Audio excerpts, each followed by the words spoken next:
It should come to no surprise that many of us want to get a high band score in the IELTS exam. It is as if it's a golden ticket to the endless realm of possibility for students all around the world to be able to study anywhere that they want in the world. In this video, I'm going to be going over my personal methods that I use to be able to secure a band score of 7.5 in the IELTS exam.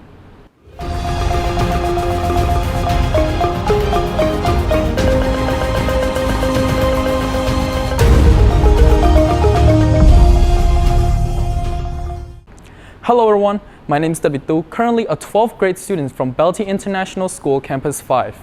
And in this video, I'm going to be sharing my experience and what technique that I use personally to be able to get a band score of 7.5 in the IELTS exam.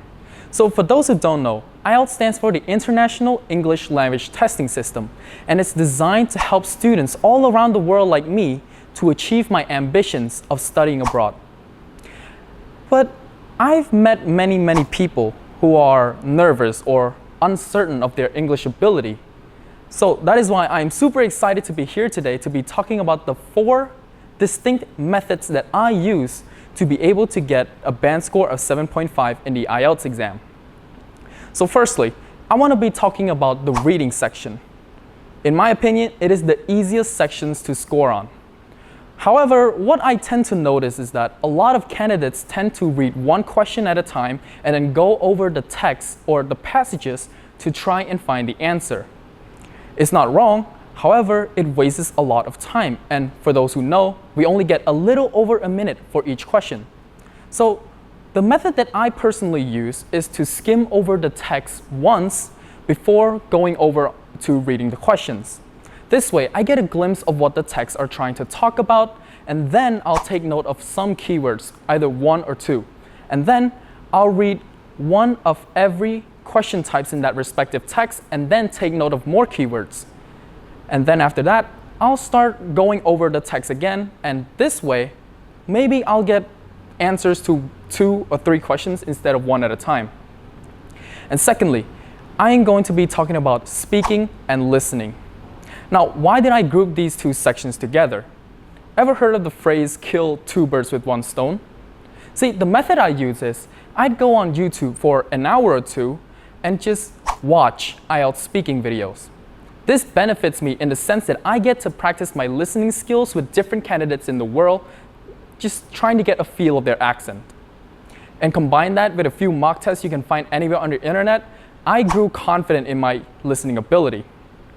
And for speaking, after reviewing many videos, I came to the conclusion that all you really need to do is to try to think of it as a casual conversation or a small talk between 2 people, and don't try to overcomplicate your answers. Answer each question as clearly and as precise as possible, and don't be afraid to pause if you don't know what you're going to say next, but don't take too long, obviously. And thirdly, I'm going to be talking about the writing section. Arguably the hardest section of them all, requires the analytical mind of a detective. Not only do you need to set your focus fully on the topic, but also the picture as well, whether it's a map, a graph, or maybe even a table.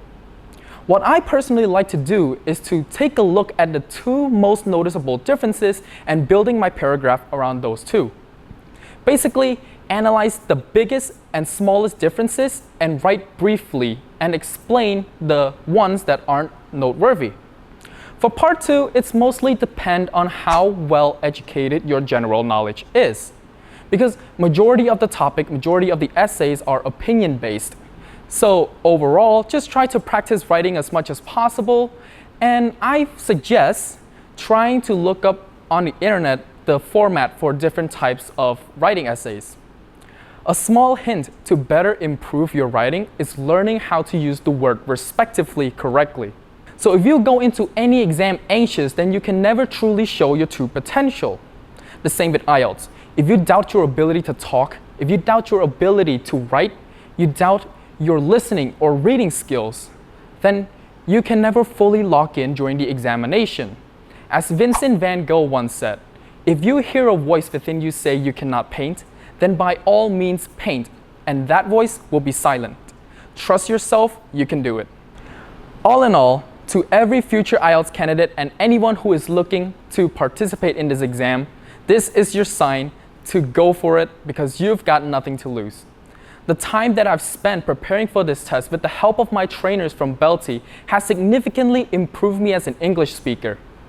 I've learned a lot more and grew much more confident of my English ability thanks to BELTEI International School, and it has helped me come a long way as an English speaker. Thank you and good luck everyone.